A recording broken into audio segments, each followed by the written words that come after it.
Hola, el 99% de ustedes no están suscritos al canal. Cuando llegue a los 1000 suscriptores, crearé una serie especial para ustedes. El sol, alzándose tras una cresta de mezquites, cayó a plomo sobre las planicies como una promesa y una amenaza. El rancho Valverde despertaba temprano. Primero los perros, luego el mugido grave de las reses y por último el chasquido de las cuerdas cuando los vaqueros recogían las monturas. Don Artemio Valverde cruzó el corral con paso lento, sombrero bajo y mirada que habitaba dos tiempos, el presente del trabajo y ese otro lugar donde las cuentas del pasado todavía reclamaban su pago. Aseguren los portones del potrero norte, ordenó sin levantar la voz. Bastaba nombrar para que las cosas se hicieran. El capataz, Severiano Paz, un moreno curtido con cicatriz en la ceja, respondió con un gesto corto. Se entendían sin hablar demasiado. Años atrás, cuando el rebaño apenas pasaba de 100 cabezas, habían dormido a la intemperie, cuidando que los cuatreros no se llevaran lo poco que tenían. Ahora, con millares de reses marcadas con la B de Valverde, los temores eran otros. Papeles, linderos, agua. Artemio dominaba ese idioma también. La riqueza del territorio de Nuevo México se medía en potreros y en quién controlaba el pozo. En época de secas, esa mañana, antes de montar, pasó por la cocina. El olor a pan de maíz recién horneado le llegó tibio, como una sorpresa que no se anunciaba. La joven nueva, Clara le habían dicho, levantó apenas la vista. Tenía las manos ocultas en un delantal algo grande para su talla y el cabello recogido con una cinta azul que parecía demasiado alegre para la seriedad de su rostro. «Buenos días, señor Valverde», dijo en un hilo. «Buenos días», respondió él dejando el sombrero sobre un clavo junto a la puerta. «¿Sabe hacer café fuerte?» Como para espantar el sueño de un muerto, se le escapó y luego se ruborizó hasta las orejas. «Disculpe», es una frase que decía la hermana Matilde en el asilo. Artemio notó el temblor en aquella excusa. No era torpeza, era cuidado. Una manera de medir cada palabra como si el silencio le fuese más seguro que la charla. Cuando le alcanzó la taza, evitó rozarle los dedos. Él lo notó sin proponérselo. Esa manera de esquivar, de moverse sin hacer ruido, de ocupar poco espacio en una casa tan vasta. «Sabe bien», aprobó tras 2 sorbos. «Deje un poco en el puchero. Volveré al mediodía». Salió a montar. Desde la loma, con el viento levantando la orilla del poncho, contempló el rancho como quien lee su propia letra. Estaban los corrales nuevos, la herrería con su techo de lámina, las parcelas de alfalfa con un verde casi insolente en medio del ocre. Más allá, la acequia abierta hacia el río seco, línea de esperanza en tierra de sequía. En el horizonte, la casa principal, madera clara, corredor profundo, 2 chimeneas, parecía más grande desde que no quedaban voces que la llenaran.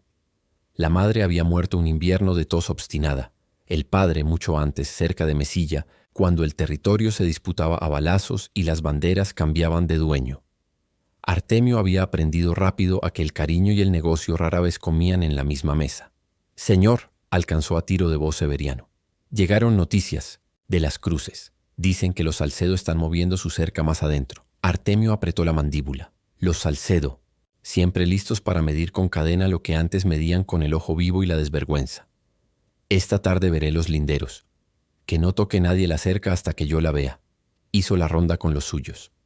Marcó 2 terneros más, revisó herraduras. Escuchó quejas antiguas disfrazadas de novedades, que si el pozo brotaba menos, que si un lobo había rondado de nuevo.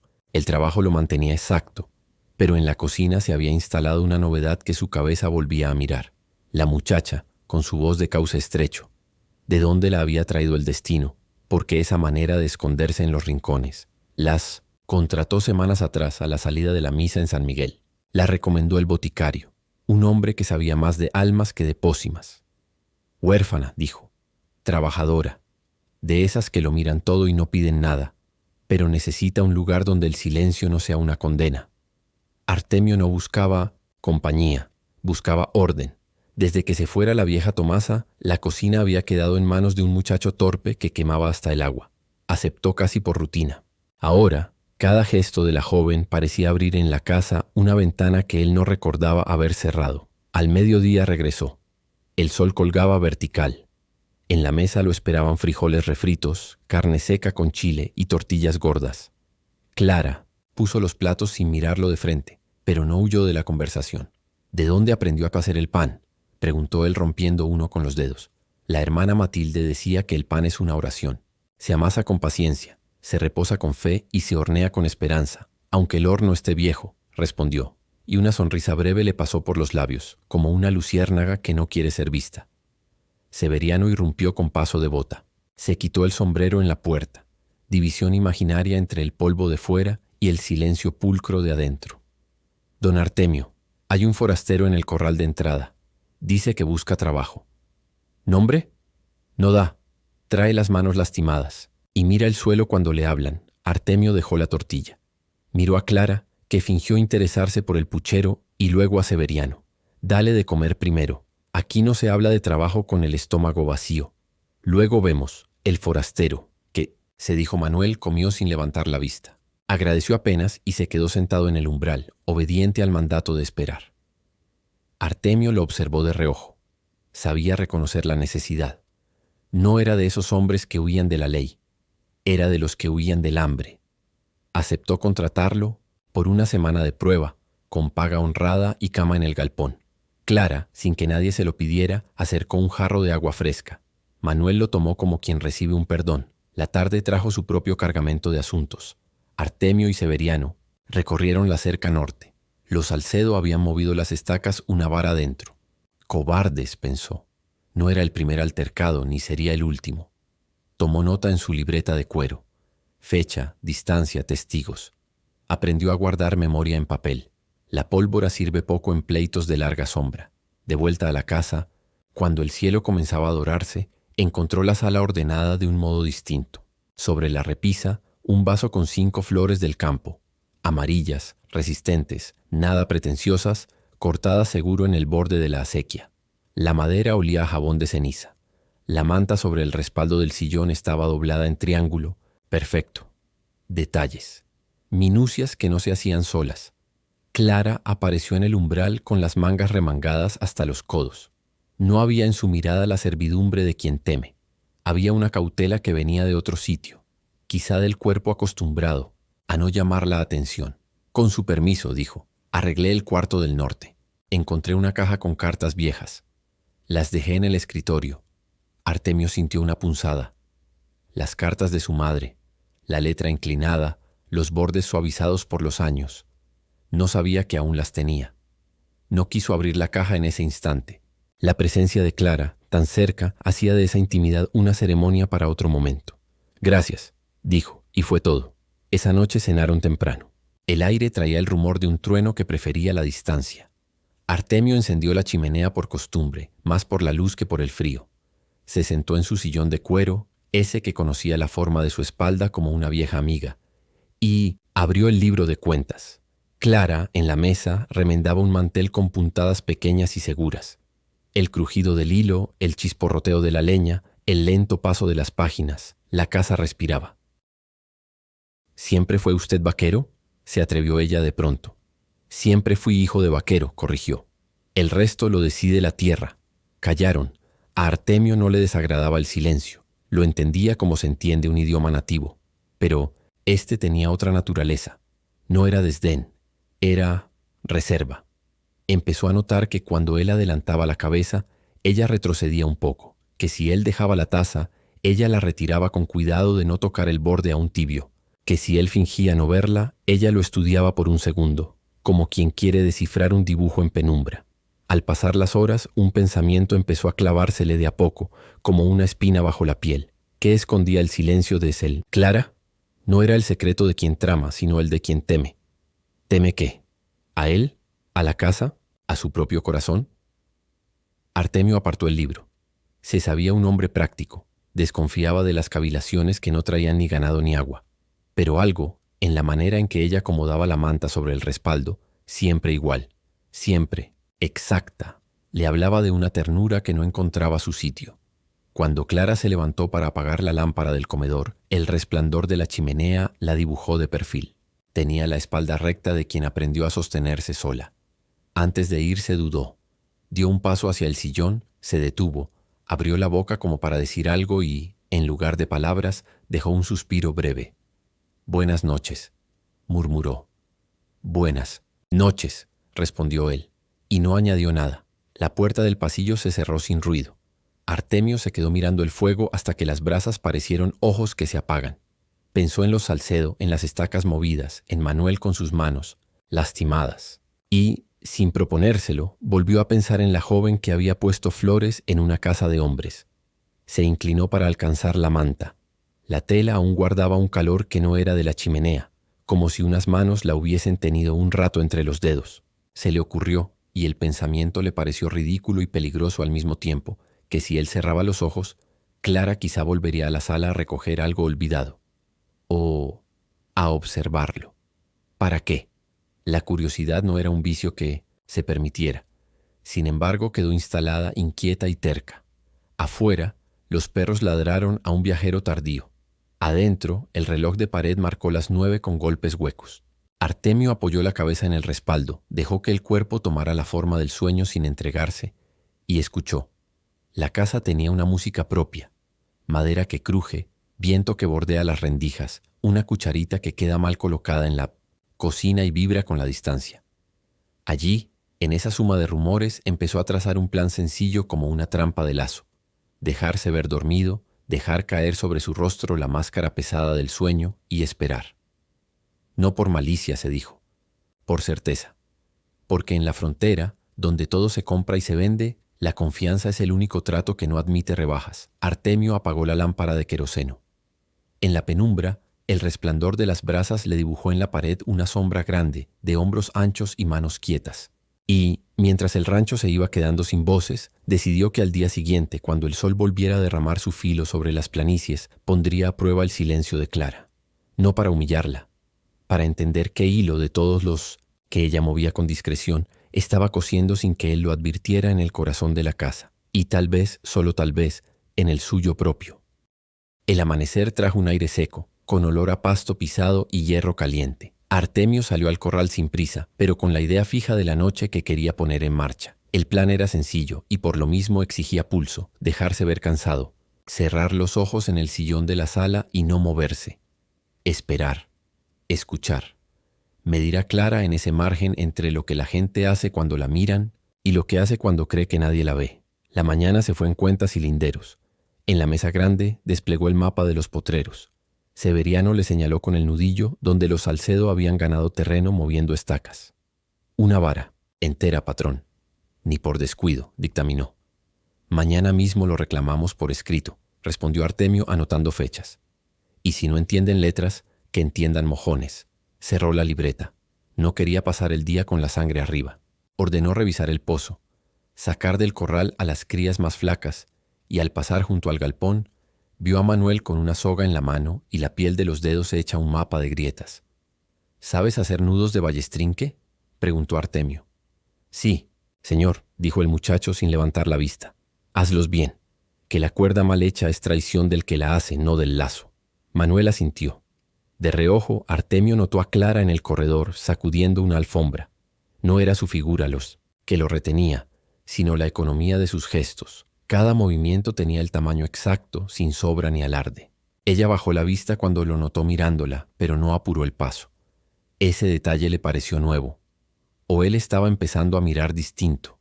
A media mañana una mula resbaló cerca de la acequia. Artemio se arrimó de inmediato. El animal, desesperado, pataleaba echando barro. 2 hombres forcejeaban con la cincha. «¡Quieto!», cortó Artemio. Entró por el flanco, le habló al bicho como quien tranquiliza a un niño, le soltó el bozal y lo dejó oler su mano. En segundos la mula bajó la cabeza. El rescate se volvió sencillo.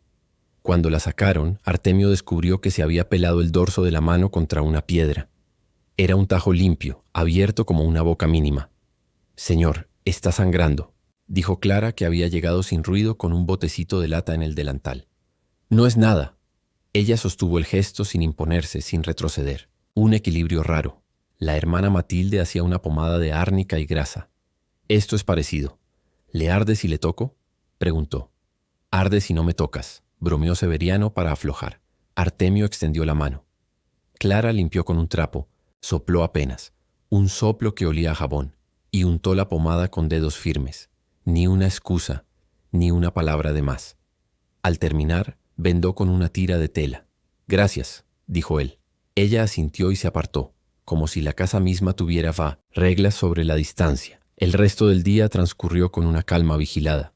Los muchachos llevaron el ganado a la sombra del mezquite, se revisaron monturas, se contó sal para la semana. A última hora, un mensajero de las Cruces dejó una carta para Artemio. El juez de paz aceptaría recibir su reclamo por los linderos. Al día siguiente. Buen signo. Artemio guardó el sobre en el bolsillo interior del chaleco. Volvió a sentir la venda bajo el puño. Pensó en la muchacha, en el tarrito, en el soplo. Pensamientos que no hacían a las vacas, pero que sin saber por qué insistían en quedarse. Al caer la tarde, el rancho se apagó en capas. Primero el corral, luego el patio, finalmente la casa. La cocina olía a caldo con chile y a pan tostado. Clara sirvió la cena con la misma discreción de cada día. Manuel pidió permiso para retirarse temprano. Mañana tocaría madrugar por el lado del arroyo seco. Severiano quedó en la galería con una pipa. Artemio bebió café. Después se levantó con un gesto que procuró torpe. «Hoy sí me ganaron los años», dijo medio en broma. «Voy a dejar que este sillón me coma. Le dejo la manta por si refresca», dijo Clara, con una naturalidad que él no quiso sobreleer. El salón estaba en silencio. La chimenea bostezaba brasas. Artemio se dejó caer en el sillón de cuero, aquel que le conocía la forma. Acomodó la venda discretamente. La herida ardía un poco, pero ese ardor ahora le convenía. Se sacó las botas sin ruido. Había aprendido hace años a desatar las trenzas como si jugara a las cartas contra el destino, y dejó caer la cabeza hacia atrás. Cerró los ojos y se propuso respirar como un hombre que ha trabajado hasta el cansancio. Al principio el cuerpo protesta. Fingir sueño requiere domar cada dedo, cada músculo de la cara, la gula de tragar saliva. Artemio contó las respiraciones. Dejó que el peso de la tarde se hundiera en la espalda y permitió que el rumor de la casa lo envolviera. En ese rumor, cada cosa decía su nombre. El reloj de pared con su golpe sordo, la madera que se acomodaba al frío, una cucharilla que tintineaba muy débil desde la cocina.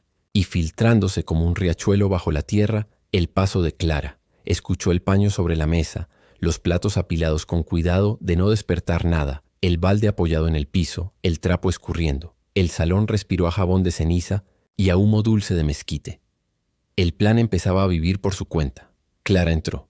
Artemio no la veía, pero la dibujó por sus pasos. Se detuvo cerca de la repisa, acomodó los 5 tallitos amarillos del día anterior que ahora habían inclinado la cabeza, hizo una pausa junto al escritorio. La tapa de la caja de cartas se rozó apenas. Un dedo pasó por el borde. Nada más. No había curiosidad de ladrona.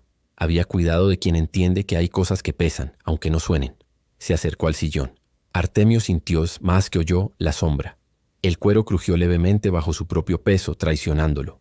Para disimular, ajustó el ritmo de su respiración. Contó hasta 6. Escuchó el pequeño choque de cerámica. Una taza sobre el suelo. «Señor Valverde».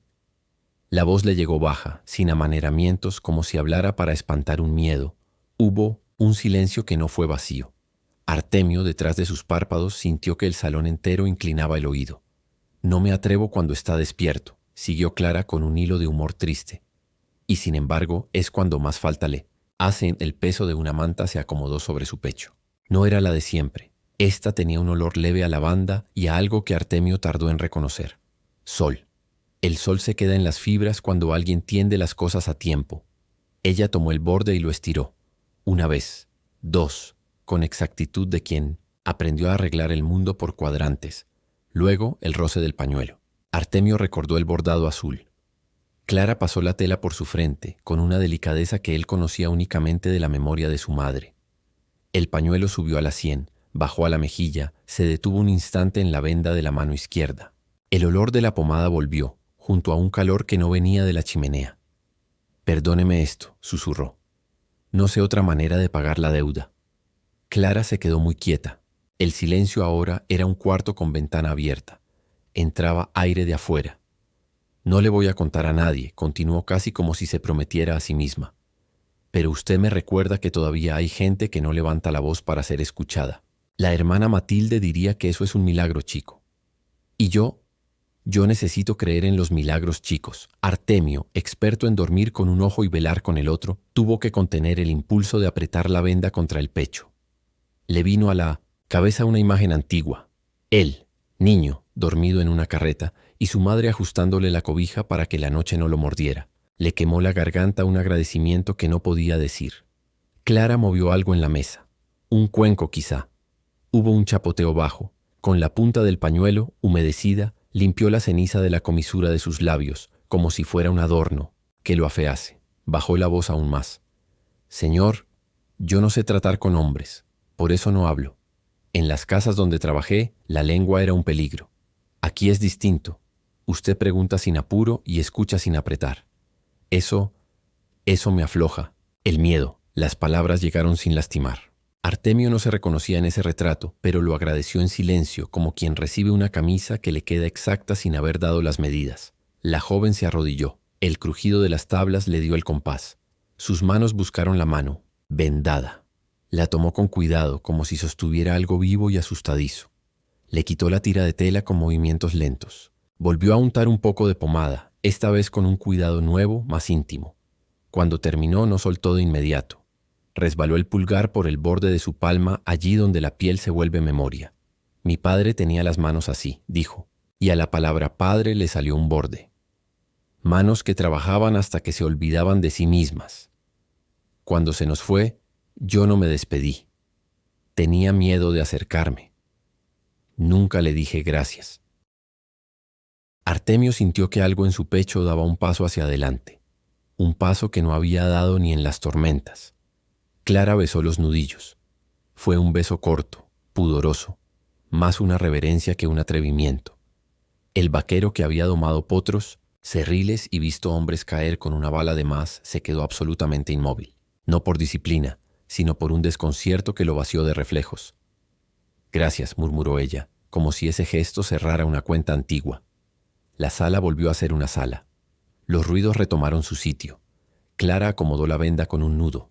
Limpio, recogió el pañuelo, lo dobló con precisión y antes de levantarse dijo algo que lo atravesó de parte a parte.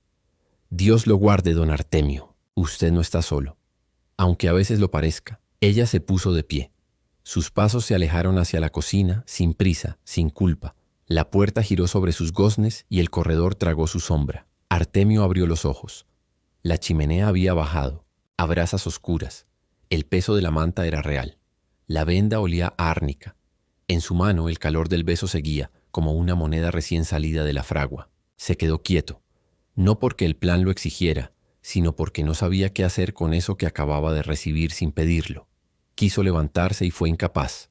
No por sueño, por sorpresa. El hombre práctico que medía linderos y escribía cartas, al juez descubrió que no tenía lenguaje para una gratitud que no debía nada. Se quedó ahí, escuchando el reloj dar la hora y al viento peinar las rendijas con una certeza nueva que le hizo apretar los dientes. Si al día siguiente seguía adelante con su prueba, ya no sería para desenmascarar a nadie, sino para entender, de una vez qué lugar de la casa y de su vida estaba arreglando esa muchacha con gestos que no hacían ruido. Cerró los ojos, esta vez sin fingir. La noche lo envolvió con una tibieza que hacía mucho no reconocía. Antes de dormirse le vino una idea que lo inquietó y lo calmó a la vez. La confianza, cuando es verdadera, no se negocia. Se honra, y a veces se pide perdón por haberla puesto a prueba. El reloj marcó las 10 y el rancho quedó entregado a su respiración profunda. En la sala, un hombre grande, con la mano vendada y el corazón desorientado, comprendió que el día siguiente ya no sería igual a ninguno de cientos los anteriores. El sol del amanecer llegó con el rumor de un viento distinto, como si las llanuras quisieran anunciar un cambio. Artemio Valverde despertó más temprano de lo usual, pero no por el trabajo ni por los linderos con los Salcedo. Despertó con la memoria ardiente de lo vivido la noche anterior. Había fingido dormir. Había querido probar a la muchacha tímida que rondaba como sombra en su casa. Y terminó siendo él quien quedó desarmado. En su mano aún sentía el calor de aquel beso breve, pudoroso que Clara había dejado sobre sus nudillos. No podía borrar de su oído la frase que ella le susurró antes de alejarse. Usted no está solo, aunque a veces lo parezca. La jornada en el rancho Los, hombres de confianza salieron a recorrer el potrero norte. Severiano con su pipa apagada llevaba el mapa en la cabeza, dispuesto a medir cada estaca que los Salcedo habían movido. Manuel, el recién llegado, cargaba la soga en silencio, aprendiendo a no estorbar. Artemio, aunque presente, sentía la mente dividida. Una mitad contaba reses y evaluaba pastos. La otra regresaba al salón de la noche anterior, a la manta acomodada con ternura y al pañuelo bordado que Clara había usado para limpiarle la frente. El vaquero trataba de ahogar el recuerdo bajo las exigencias del día, pero era inútil. Cada gesto de la joven volvía más nítido, como si alguien hubiera abierto una ventana secreta dentro de él. «Patrón, ¿quiere que saquemos cuentas ya mismo del alambre faltante?», preguntó Severiano. «Mañana», respondió Artemio, sin darse cuenta de que la voz se le había vuelto más blanda que de costumbre. La confesión en secreto al mediodía, Artemio regresó antes que los demás. El rancho estaba silencioso. En la cocina, Clara amasaba pan con los brazos cubiertos de harina. Al verlo aparecer, bajó la vista y quiso limpiarse las manos apresurada. «No se preocupe», dijo él más rápido de lo que hubiera querido. Solo pasaba a tomar agua. Ella asintió. Le alcanzó un jarro de barro frío. Cuando lo recibió, el vaquero vio en sus dedos la misma delicadeza que la noche anterior había sentido en su frente. Un impulso extraño lo atravesó. Decirle que lo sabía todo, que había escuchado cada palabra. Pero se contuvo. Clara no había confesado para ser descubierta. Había hablado porque pensaba que él dormía, porque creía estar a salvo en ese silencio. Artemio salió al corredor dejando que el aire seco lo despejara. Comprendió que la verdadera prueba no era lo que había hecho Clara, sino lo que él haría ahora con ese secreto. La noche vuelve a hablarla. Jornada terminó pesada. Los hombres regresaron cansados. La cena se sirvió temprano y el rancho fue apagando sus luces hasta quedar en penumbra. Artemio volvió a su sillón, decidido a repetir la escena. Quería saber si lo de la noche anterior había sido un impulso pasajero o una costumbre oculta. Clara recogió los platos, fregó en silencio, y otra vez sus pasos se deslizaron por el salón.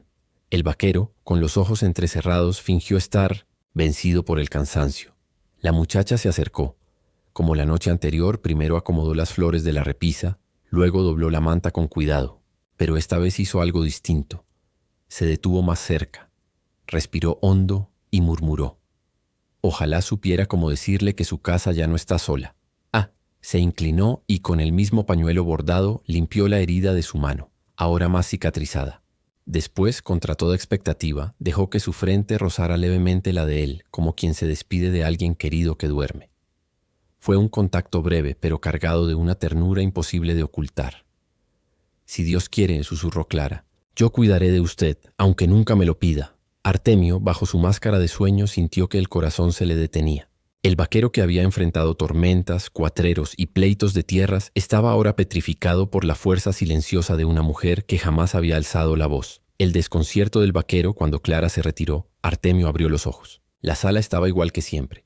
La chimenea chisporroteaba. El reloj de pared marcaba con golpes huecos la hora. Pero él no era el mismo. No podía seguir considerándola solo una criada.